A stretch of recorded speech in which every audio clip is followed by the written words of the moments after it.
Subhanahu wa ta'ala untuk kita, dan kelak nanti setiap hembusan nafas yang kita keluarkan akan dimintai pertanggungan jawab. Kullu nafsin qudrah. Semoga kelak nanti pada saat kita dimintai pertanggung jawab, pada saat menjalani kehidupan ini, tentu tidak lain dan tidak bukan karena semata-mata kita berusaha. Yang pertama adalah mencari rahmat dari Allah Subhanahu wa ta'ala. Mudah-mudahan pagi hari ini lebih baik daripada hari yang kemarin. Man kana yaumuhu khairun amsi fahuwa rabihun. Apabila hari ini lebih baik, lebih bahagia, lebih beruntung, maka orang tersebut fahuwa rabihun, orang yang beruntung. Man kana yaumuhu, apabila hari ini sama saja dengan hari yang kemarin, maka dia adalah orang yang merugi. Mudah-mudahan kita tidak termasuk orang yang demikian. Amin ya Allah ya Rabbal Alamin. Salawat ma'assalam tak lupa juga kita sampaikan kepada junjungan baginda alam, seorang nabi reformasi sejati yang telah membawa risalah ilahi minaz zulumati ilan nur, memberantas kejahilian, akhlak yang jauh dari kata baik, moralitasnya jatuh, akhlaknya runtuh. Tapi Nabi Muhammad SAW membawa ajaran ini dengan luar biasa, memperbaiki akhlak dengan akhlak, sehingga risalah ini sampai dan terasa ajarannya sampai detik ini. Beliau adalah baginda Nabi Muhammad SAW.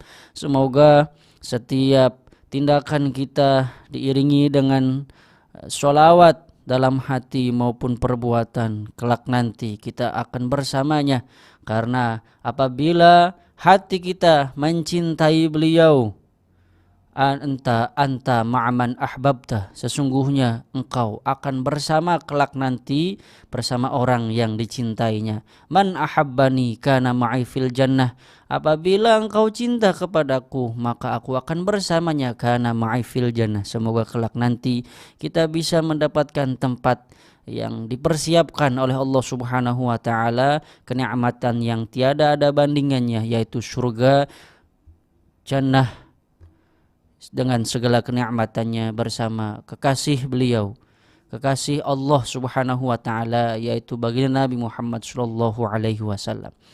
Pendengar setia RRI Pro 1 Cirebon dan pemirsa YouTube channel RRI Cirebon dimanapun berada yang Kang Ihsan cintai, alhamdulillah pagi hari ini berjumpa lagi dengan Al-Fakir. Kang Ihsan tentunya tidak bukan dan tidak lain dalam program religi pagi di channel YouTube RRI Cirebon dimanapun berada yang saya cintai. Pemirsa dimanapun berada, bahwa sabar adalah sesuatu yang sangat penting, urgen sabar ini dalam ajaran Islam. Oleh karena saking pentingnya nilai sabar ini, kedudukan sabar itulah dijadikan oleh Allah Subhanahu wa ta'ala sebagai asbab, yaitu sebagai sebab dari berbagai sebab dan faktor. Apabila mendapatkan pertolongan dan kebersamaan bersama Allah Subhanahu wa ta'ala, Allah Subhanahu wa ta'ala berfirman, ya ayyuhalladzina amanu ista'inu bis sabri was salah. Hai orang-orang yang beriman, disapa sama Allah. Ista'inu bis sabri was salah, mohon pertolongan cukup sama Allah Subhanahu wa ta'ala dengan apa? Bis sabri, dengan sabar. Pada saat mendapatkan ujian, mendapatkan musibah. Nah ini kan beberapa bulan, bukan beberapa bulan, beberapa hari, beberapa minggu kemarin, saudara-saudara kita yang ada di Cianjur mendapatkan musibah, ujian. Oleh karena itu, bagaimana cara menghadapinya? Ista'inu bis sabri, dengan sabar, wassalah, dan memperbaiki sholatnya. Innallaha ma'as sabirin, bahwasanya Allah Subhanahu wa ta'ala bersama orang-orang yang sabar. Nabi Muhammad sallallahu alaihi wasallam bersabda, as-sabru nisful iman, bahwa sabar ini adalah separuh dari iman. Karena saking tingginya derajat sabar ini, sehingga sabar ini derajatnya, kualitasnya, posisinya setengah daripada iman seseorang. Nah, jika kita menginginkan keimanan kita sempurna dan naik level tinggi, maka sempurnakanlah nilai kesabaran ini. Tentu nilai sabar ini sangat sulit dilakukan, namun sangat mudah diucapkan. Tentu harus ada harus ada sedikit berusaha untuk menerapkan, ya, karena ada prosesnya. Tidak langsung seseorang bisa mendapatkan derajat sabar tanpa ada latihan dari mulai hal-hal yang terkecil. Ajaran sabar itu sangat penting dalam Islam, sehingga porsinya separuh dari kesempurnaan kualitas dan tingkat keimanan kita. Pemirsa YouTube RRI Cirebon dimanapun berada yang saya cintai. Oleh karena itu, urgensi sabar itulah Allah Subhanahu wa ta'ala dalam Quran surat Al-Ashr menegaskan bahwa kita diperintahkan untuk saling berwasiat, saling memberikan nasihat. Innad dinan nasihah, sesungguhnya agama ini adalah nasihat, ajakan, memberikan pencerahan kepada semua orang, saling memberikan nasihat agar berbuat sabar. Watawasau bil haq watawasau bis sabr, menyampaikan kebaikan, menyampaikan kebenaran, dan watawasau bis sabr, menyampaikan untuk saling berbuat sabar. Bukan hanya agar berbuat yang benar, bahwa wasiat agar bersabar ini menjadi salah satu di antara 4 elemen yang sangat penting bagi keselamatan dan kebahagiaan fid dunya ilal akhirah. Ada seorang ulama besar yang bernama Syekh Asy-Syawi dalam kitabnya Hasyiyat Asy-Syawi ala Tafsir Al-Jalalain, ketika menjelaskan surat Al-Ashr, menyatakan bahwa barang siapa yang bisa memenuhi 4 elemen ini, beriman, beramal soleh, berwasiat atau nasihat kebenaran, dan berwasiat kesabaran, maka ia memenuhi hak Allah dan hak hambanya, sehingga mendapatkan keselamatan dan kebahagiaan fid dunya ilal akhirah. Kita telah maklum bahwa dengan ayat yang menegaskan bahwa di dunia ini adalah arena atau tempat untuk diuji. Darbala berupa ketakutan, kelaparan, kekurangan harta benda, nyawa, dan buah-buahan. Allah memberikan kabar gembira bagi orang-orang yang sabar, memberitahu keadaan mereka ketika ditimpa musibah dan mendapatkan balasan pahala rahmat baginya. Allah Subhanahu wa ta'ala berfirman dalam Quran surat Al-Baqarah ayat 155 sampai 157. Walanabluwannakum bisyai'im minal khauf, pasti kami akan menguji kamu. Walanabluwannakum, aku akan pasti uji kalian semua, kata Allah, bisyai'im minal khauf, dari rasa yang sedikit ketakutan. Bikhauf, takut nanti usahanya bangkrut, takut nanti jabatannya dicopot, takut di PHK, takut jatuh miskin, takut, dan lain sebagainya. Ketakutan-ketakutan tersebut sudah ditentukan dan sudah dinas dalam Al-Quran surat Al-Baqarah tadi. Walanabluwannakum bisyai'im minal khauf, aku pasti uji kalian semua dengan sedikit rasa ketakutan. Tenang, sedikit, tidak banyak. Jadi tidak perlu berlebihan. Tetap kita gantungkan hati kita kepada Allah Subhanahu wa ta'ala. Allahus Samad. Wal ju', dan juga kita diuji dengan rasa lapar. Wal ju', kempong, ya. Wa naqsim minal amwal, dari kekurangan harta. Wa naqsim minal amwal wal anfusi was samarat, jiwa dan buah-buahan. Wa basyiris sabirin, berikan kabar gembira bagi orang-orang yang sabar. Siapa orang yang sabar di sini? Alladzina idza asabatuhum musibah, ketika mereka ditimpa musibah, orang-orang tersebut diberikan ujian dengan bencana alam, longsor, gempa bumi. Nah, ini Mereka yang sabar maka diberi kabar gembira. Apabila mendapatkan sesuatu yang tidak enak, sesuatu yang menyakitkan, sesuatu yang bertolak belakang dengan keinginan kita semua, atau bahkan sebaliknya membuat hal-hal tersebut semakin sedih, hazin, maka beri kabar gembira bagi orang-orang yang sabar apabila diberi ujian, cobaan dan sebagainya dari Allah Subhanahu wa taala. Mereka mengatakan, qalu inna lillahi wa inna ilaihi raji'un. Yaitu ketika mendapatkan musibah, ujian, malapetaka, mereka mengatakan inna lillahi wa inna ilaihi raji'un. Sesungguhnya kami ini adalah milik Allah, inna lillahi wa inna ilaihi raji'un, dan hanya kepada Allah nanti kita akan kembali. Bukan kembali kepada istri, bukan kembali kepada suami, bukan kembali kepada orang tua.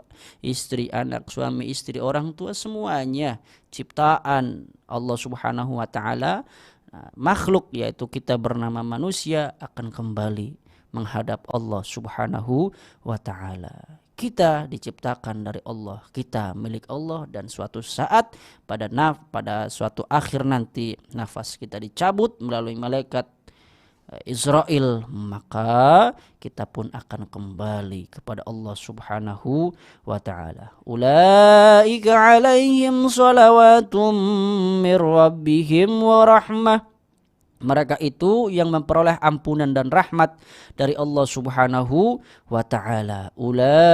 Ulaika humul muhtadun. Mereka itu adalah orang-orang yang muhtadun, mendapatkan petunjuk. Jadi pada saat mendapatkan ujian, musibah, malapetaka, kita katakan bahwa inna lillahi wa inna ilaihi raji'un. Bukan sesuatu ketika ada mendapatkan kabar penderitaan sehingga ada saudara atau orang muslim yang meninggal, kemudian baru dikatakan inna lillahi wa inna ilaihi raji'un, sehingga masyarakat kita menganggap bahwa kalimat inna lillahi wa inna ilaihi raji'un bagi orang-orang yang meninggal saja. Tidak.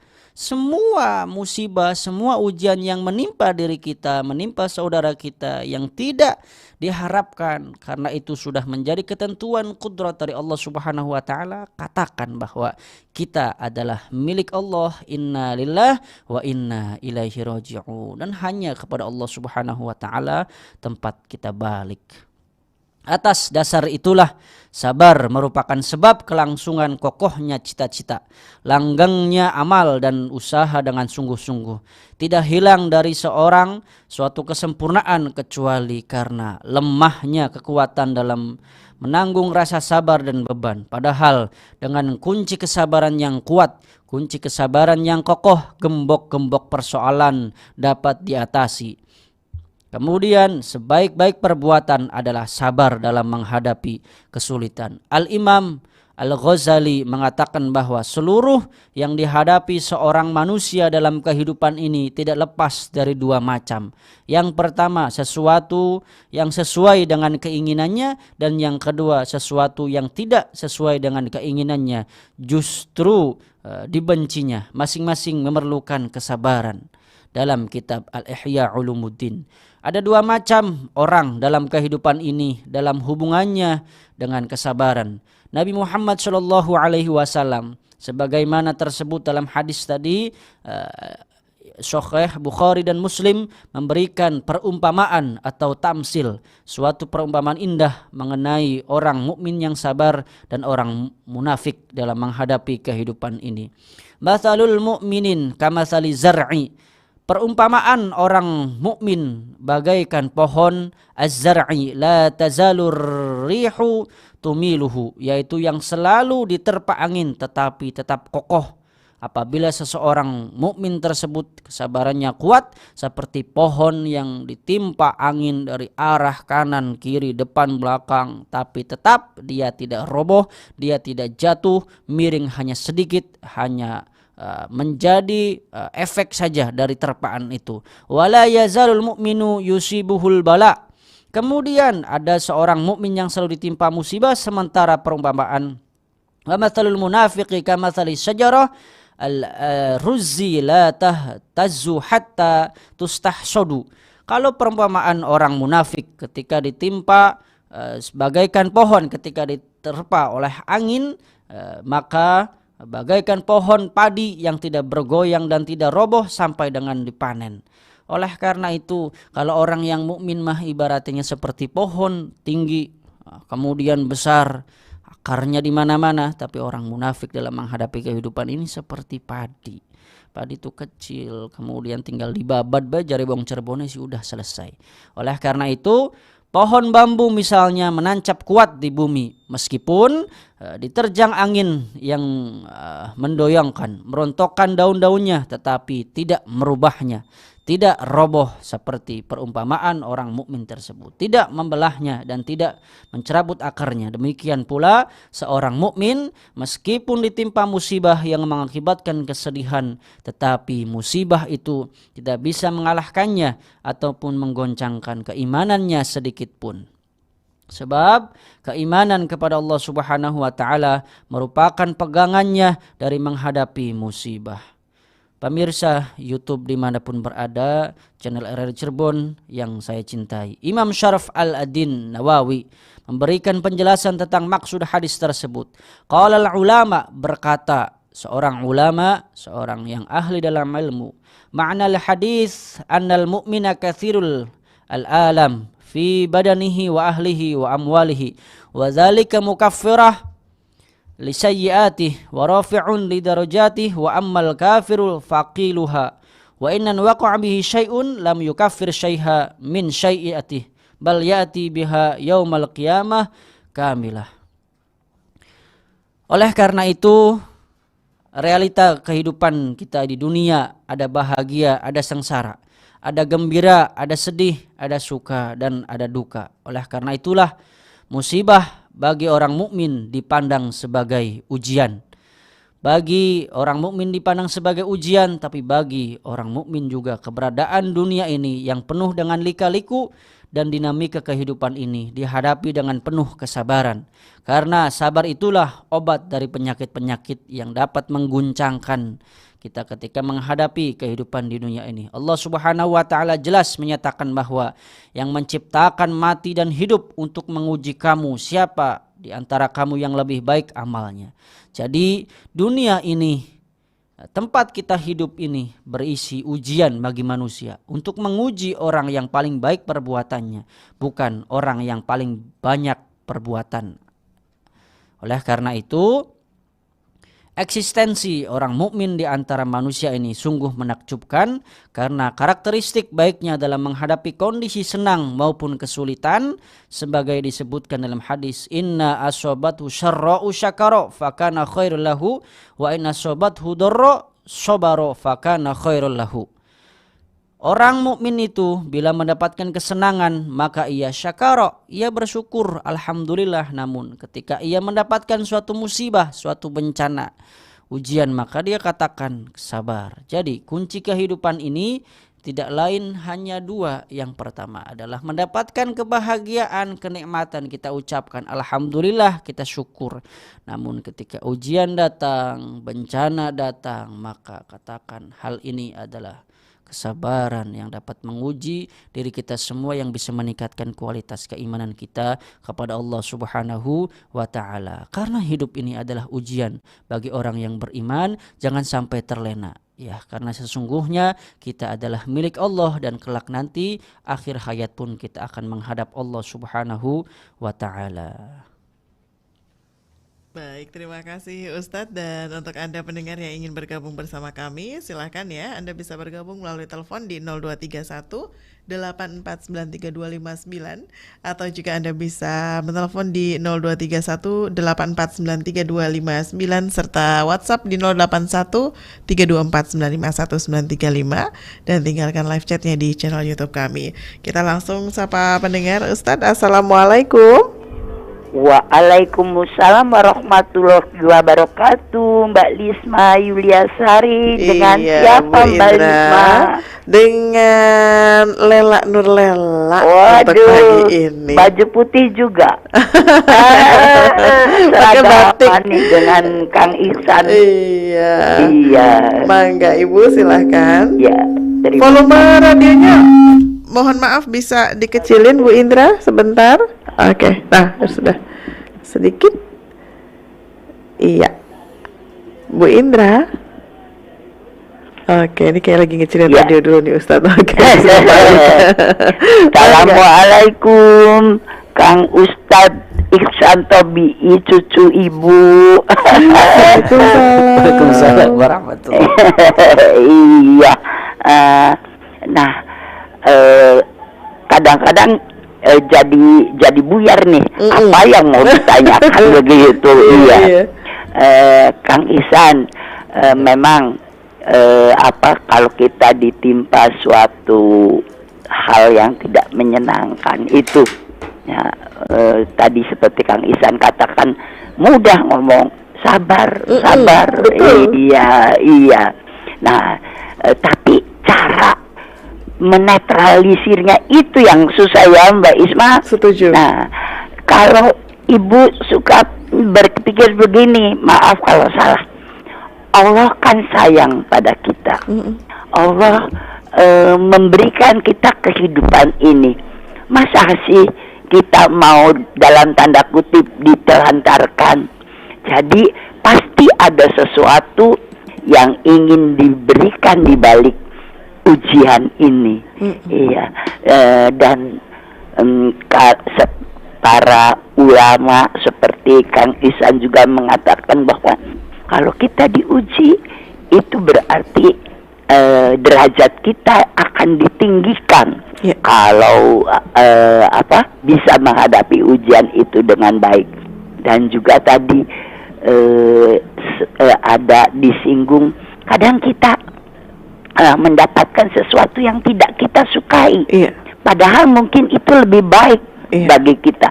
Dan kalau mendapat sesuatu yang kita sukai, belum tentu itu baik bagi kita. Benarkah demikian? Baik. Tapi, nah itu cara paling baik untuk sabar saja. Iya, sabarnya tuh gimana? Iya. Terima kasih Kang Ustaz dan Mbak Isma. Assalamualaikum warahmatullahi wabarakatuh. Waalaikumsalam warahmatullahi wabarakatuh. Baik, sebelum dijawab pertanyaan Bu Indra, kita sapa pendengar lagi ya Ustadz ya. 2 penelpon langsung. Assalamualaikum. Waalaikumsalam. Iya, Pak Astiono di Bumi Ayu, mangga silahkan. Ini kami pakai 74 nih. Iya, mangga silahkan Pak Astiono. Assalamualaikum, Ayun dari Isma Juliasari. Waalaikumsalam warahmatullahi wabarakatuh. Iya, Pak Astiono. Assalamualaikum, Pak Ustadz Ihsan Tobi'i. Waalaikumsalam warahmatullahi wabarakatuh. Kami ingin bertanya, Pak Ustadz, kenapa sih? Kami ingin bertanya. Iya, Pak Astiono, langsung saja. Apa yang ingin ditanyakan? Kenapa sih Allah selalu memberikan musibah dan caranya iman kita tidak naik turun kalau diberi percobaan dalam hidup? Caranya gimana Pak Ustadz? Baik. Sebabnya ini musibah bencana merajalela. Terima kasih. Ya, baik, terima kasih Pak Astiono di Bumi Ayu. Baik, Ustadz langsung dijawab nih 2 pertanyaan Bu Indra, 2 pertanyaan dari Pak Astiono juga nih ya. Mangga Ustadz. Baik. Minta tolong diulang bacakan Pak Bunda Indra ini kan orang tuh gampang kalau misalnya kita lagi kena musibah, kena ujian itu, ya udah yang sabar aja. Ngomong kan gampang gitu Ustaz. Sementara kita yang kena musibahnya tuh ya sabarnya kudu gimana gitu. Gimana nih Ustaz? Iya, ini perlunya ada Allah Subhanahu wa taala sudah memberikan kalau bahasa kita stretching ya, anna ma'adzonni 'abdi bi, kata Allah ini aku sesuai dengan prasangka hambaku. Oleh karena itu stay positif aja. Kalau kata orang kita, stay positif, tetap dari setiap keadaan yang menimpa diri kita keluar dari kata koridor baik atau dapat menimbulkan hati ini bahagia, malah sebaliknya, tapi tetap kita harus berprasangka baik kepada Allah Subhanahu wa taala. Jadi jangan sampai kalimat-kalimat udah yang sabar aja justru malah menimbulkan emosi. Ya, ketika seseorang memberikan nasihat kepada yang ditimpa musibah, yang sabar aja, yang sabar. Nah, sabarnya seperti apa? Satu, ya, prasangka baik sama Allah Subhanahu wa taala. Yang sabar itu pasti Allah Subhanahu wa taala memberikan sesuatu yang lebih dari apa yang kita miliki, dengan sesuatu yang Allah memberikan, mendatangkan sesuatu yang bertolak belakang dari kata baik itu sendiri menurut diri kita. Oleh karena itu, kekuatan husnudzon, kekuatan prasangka yang baik harus kita timbulkan yang sebesar-besarnya kepada Allah Subhanahu wa taala. Jadi husnudzon ini tidak hanya kita kepada semua orang, tapi juga kepada Allah Subhanahu wa taala, husnudzon. Karena kalau kita prasangkanya buruk sama Allah, wah ini musibah itu kayaknya Allah sentimen sama kita. Enggak. Nah, oleh karena itu, kalau kita berpandangan Allah nih pasti akan memberikan sesuatu yang luar biasa di balik semua ini, kita stay positif sama Allah Subhanahu wa taala. Ana ma'adzonni 'abdi bi, maka Allah Subhanahu wa taala sesuai dengan prasangka hambanya. Nah, oleh karena itu perlunya nilai prasangka, praduga yang baik supaya kita bisa mencapai kalimat sabar itu dalam menghadapi kehidupan ini. Jadi ngomong mah gampang, sabar perlu adanya latihan, ya, latihan dibina dari hal-hal yang terkecil dulu. Kalau saya lebih memilih syukur ketimbang sabar, karena sabar itu sebetulnya menyakitkan hati. Berat banget sih. berat mudah diucapkan tapi berat hatinya. Saya lebih memilih syukur. Jadi bahasanya gampangannya, ya, ini sekarang tanggal 1 Desember misalkan, kalau gajian tanggal 2 Desember atau tanggal 3, bahan pangan sudah habis, kemudian cicilan belum terbayar, ini, tapi tetap syukur alhamdulillah ya Allah, tandanya saya masih hidup. Atau carilah sesuatu yang dapat hati ini bahagia. Saya lebih memilih syukur itu daripada sabar, karena wa qalilum min ibadiyas syakur. Akhir zaman ini sedikit sekali hamba-hambaku yang bersyukur, karena mereka itu tidak pernah puas dengan apa yang ia miliki. Padahal itu belum tentu orang lain bisa miliki, hanya orang-orang tertentu. Ada orang yang mengatakan, saya si Kang Je, kalau belum dapat duit banyak saya nggak mau bersyukur lah. Oleh karena itu pentingnya kolaborasi antara sabar dan syukur. Kita bisa milih menerapkan syukur aja deh dalam menghadapi kehidupan, nggak apa-apa, silahkan. Karena syukur itu bisa menimbulkan hati yang bahagia sebetulnya. Tapi kalau sabar identiknya dengan sesuatu yang tidak enak. Misalkan lagi sulit, kemudian keluarga lagi tidak beres, anak sakit-sakitan, kita bersyukur, ya Allah alhamdulillah, tandanya aku ini lagi diperhatikan sama Allah. Nah, syukurnya kayak begitu. Kemudian di Cianjur, saudara-saudara kita yang di sana sedang terkena bencana, sedang terkena musibah, syukur, tandanya kita ini masih diperhatikan sama Allah Subhanahu wa taala. Tandanya ini, waduh, kita lagi dilebur dosanya dengan diberikan ujian yang sebesar ini, gitu kan. Nah, oleh karena itu silahkan memilih yang apa, mau sabar mau syukur, tapi jujur syukur itu insya Allah dapat membahagiakan hati, dan sabar juga pasti akan berujung kepada kebahagiaan hati, namun identiknya diawali dengan sesuatu yang bertolak belakang dari kata bahagia itu. Tapi semuanya itu adalah kunci hidup dalam menghadapi problematika kehidupan ini. Yakinlah bahwa Allah Subhanahu wa taala pasti akan memberikan jalan keluarnya dari berbagai permasalahan yang kita hadapi. Wa may yattaqillah yaj'al lahu makhraja. Ketika kita terus bertakwa kepada Allah Subhanahu wa taala, salat tidak pernah ditinggalkan, stay positif, husnuzon sama Allah Subhanahu wa taala, yaj'al lahu makhraja. Allah akan berikan jalan keluarnya.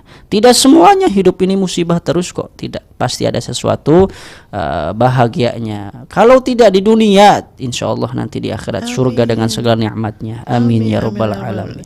Tapi benar Isma, setuju banget apa yang tadi Ustadz sampaikan. Mindset syukur dan sabar mindset ya. syukur yang sabar. Iya, kalau syukur tuh lebih ke positif ya. Positif. Tapi kalau sabar tuh kayaknya susah-susah gitu. Bener Ustadz ya. Nah, saya lebih memilih syukur. Iya. Meskipun itu ya berat negatif gitu ya. Berat udah syukur alhamdulillah. Lagi tengah perjalanan tiba-tiba kendaraannya misalkan banyak bocor ya, tapi syukur alhamdulillah ya Allah, ini nikmat banget lagi susah gitu. Tetap ada ya apa namanya ya, penataan hati supaya apa motivasi diri ini terbangkit terus berpikir positif kepada Allah Subhanahu wa taala. Tapi kalau aduh sabar ngelus dada identiknya tuh sesuatu artinya. Berarti ini juga nyambung sama pertanyaan Bu Indra yang kedua, bahwa ketika kita mendapatkan sesuatu yang kita tidak inginkan tapi menurut Allah terbaik, itu juga kan kayak ya udahlah sabarin aja gitu. Padahal nah itu juga berarti seperti itu Ustaz. Dibalik aja udah syukuri aja. Alhamdulillah ya Allah, tandanya engkau ini masih perhatian sama saya gitu kan. Alhamdulillah ya Allah, tandanya aku ini hamba yang dianggap gitu. Kalau saya hidupnya gini-gini aja, apakah saya dianggap sih sama Allah gitu, yang nyiptain kita. Gitu. Padahal doa udah gitu, iya. Ibadah yang menurut kitanya udah ada bener gitu ya. Betul. Tapi kok gini-gini aja. Baik Ustadz, ini pertanyaan dari Pak Setiono nih. Ini kenapa katanya Allah selalu memberikan kita musibah ujian? Di balik musibah dan ujian itu ada 3 hal. Yang pertama, ujian dan musibah diberikan kepada suatu tempat, wilayah atau daerah atau seseorang, katakan objeknya. Itu musibah dan ujian bisa sebagai kafaratul dzunub, sebagai pelebur dosa. Dosa-dosa yang pernah kita lakukan dengan didatangkan yang namanya musibah, ujian, sesuatu yang sangat menyakitkan, itu sebagai pelebur dosa. Kemudian yang kedua, sebagai pengangkatan derajat bagi orang-orang yang terkena musibah. Kualitas seseorang itu keimanannya perlu diuji. Diuji ini dengan sesuatu yang bertolak belakang dari kebiasaan ia, kebahagiaan ia.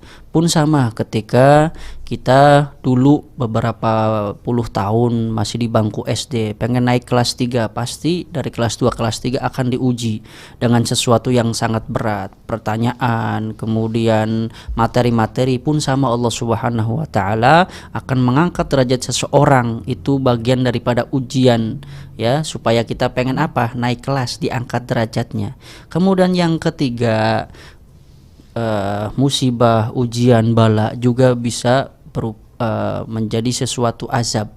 Apabila seseorang tersebut atau daerah tersebut atau wilayah tersebut sudah makar di mana-mana yang namanya maksiat, perbuatan dosa, maka diberikan yang namanya azab. Azab ya, supaya teguran bahwa segala sesuatu itu aku loh yang menciptakan, aku loh yang menggerakkan. Air itu makhluk, angin makhluk, tidak mungkin makhluk bergerak sendirian. Ada yang nyuruh, siapa kalau bukan yang menciptakan semua itu, yaitu Allah Subhanahu wa taala. Segala sesuatu Allah memberikan dan menciptakan alam semesta ini, gunung, bukit, air, di lautan dan sebagainya. Tidak ada satu manusia pun yang bisa. Tapi itu harus dijaga, harus dirawat oleh kita semua. Disalahgunakan, akhirnya Allah marah dengan didatangkan yang namanya musibah dan bala. Nah, oleh karena itu semuanya sudah ada gambaran bahwa walanabluwannakum bisyai'im minal khauf, dengan diberikan ini pasti ada rasa ketakutan, walju, kadang kelaparan, wa naqsim minal amwal, sedikit hartanya, wa basyiris sabirin, wa naqsim minal amwal wal anfusi was samarat, buah-buahan, kadang bagi orang petani kadang panen, kadang gagal panen. Wa basyiris sabirin, tetap stay sabar, bahwa di balik semua kesabaran itu ada kabar gembira. Alladzina idza asabathum musibah, ketika kita ditimpa suatu musibah, suatu bencana, katakan inna lillahi wa inna ilaihi raji'un. Yakinlah apabila sesuatu hal yang menimpa diri kita, sesuatu keburukan itu tidak terlepas, semuanya sudah ditentukan dari Allah Subhanahu wa taala, sudah direncanakan, sudah dikonsep dari Allah Subhanahu wa taala. Selagi kita bertakwa, selagi kita tetap menjalani stay syariat, menapaki kehidupan ini, maka insya Allah keselamatan dan kebahagiaan menyertai kita semua. Amin ya Allah ya Rabbal alamin. Baik, untuk yang menjaga agar iman kita tidak mudah naik turun ketika ditimpa musibah, gimana katanya Ustaz? Ketika musibah datang supaya iman kita tetap naik. Memang kudrat kita diciptakan ya, seorang manusia itu imannya yazid wa yankus, kadang bertambah, kadang turun, kadang lagi tinggi, wakal rajin, subuh jam 4 dia setengah 4 udah bangun tahajud. Kadang kalau imannya lagi turun ya jam 5:15 baru sholat subuh. Nah itu udah wajar ya. Maksudnya tuh bukan berarti kita pengen naik terus. Kalau tingkatan awam seperti kita semua, imannya yazid wa yankus, kadang bertambah, kadang turun. Beda dengan imannya para malaikat. Yazid wa la yankus, imannya para malaikat tetap naik, tetap tinggi, tidak pernah turun. Kalau imannya iblis, jin, ifrit, nah la yazid wa yankus, tidak pernah bertambah, tiap hari turun terus. Kalau kita kadang naik kadang turun. Bagaimana supaya stabilitasi iman ini stabil gitu kan dalam keadaan naik, yaitu kembali lagi pada ayat yang tadi, wa may yattaqillah, kita selalu bertakwa kepada Allah, zikrullah, mengingat Allah Subhanahu wa taala, allazi, ketika seseorang yang sudah selalu ingat kepada Allah Subhanahu wa taala, tatmainnul qulub, efeknya hati ini akan terasa tenang. Masya Allah. Gitu. Kayak dengerin ceramah Ustadz pagi ini ya, tenang bawaannya. Masya Allah. Kembali kita sama pendengar lagi Ustadz. Assalamualaikum. Ya, assalamualaikum. Baik, sepertinya ada sedikit kendala. Oke, baik, ada suaranya nih. Pak Rubin sehat ya? Ya, alhamdulillah. Alhamdulillah. Ini pakai 259 ini. Iya, mangga, silakan Pak Rubin. Ya. Assalamualaikum Ustadz, Kang Ustadz. Waalaikumsalam warahmatullahi wabarakatuh. Rubin. Mengikuti dari awal tadi masalah sabar. Lalu kita sebagai gambarnya begini, Kang Ustadz. Kalau kita dikatakan, ayo istighfar. Lalu kita ada ucapannya astagfirullah. Lalu fadilahnya bisa menghilangkan setiap duka kita, memberi jalan keluar kesulitan dan perberi rezeki. Istighfar. Lalu kalau bersyukur, alhamdulillah, nanti Allah akan menambahkan kenikmatan. Lah, pertanyaannya begini Kang Ustadz. Lah kalau kita bersabar, ucapan-ucapan kita, mantra-mantra kita, doa kita, apa atau afirmasi kita ke dalam hati kita apa, supaya kita mendapat kebaikan. Jadi langkah-langkah apa supaya kita dalam menghadapi ada masalah kan seolah kalau sabar dalam dada kita, perasaan begitulah. Bagaimana penangkalnya, lafaznya apa, lalu nanti khasiatnya atau fadilahnya apa. Baik. Sebagaimana gambaran dua tadi. Siap. Barangkali begitu, Hayunda. Ya. Matur nuwun. Wassalamualaikum warahmatullahi wabarakatuh. Waalaikumsalam warahmatullahi wabarakatuh. Kita sapa lagi Ustadz, ini mudah-mudahan ada suaranya kali ini. Assalamualaikum. Ya, assalamualaikum. Baik, sepertinya masih tidak bersuara Ustadz. Ini langsung dijawab pertanyaan dari Pak Rubin tadi. Kaitan ada zikirnya mungkin ya. Kalau bersyukur alhamdulillah. Nah kalau sabar itu apa katanya Ustaz?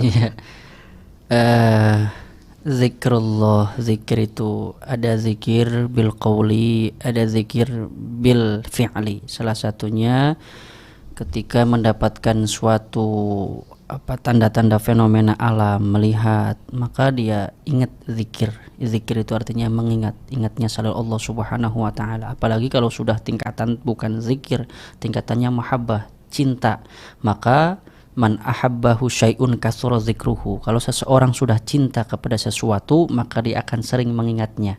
Siang jadi kenangan, malam jadi bayangan, teringat dengan seseorang.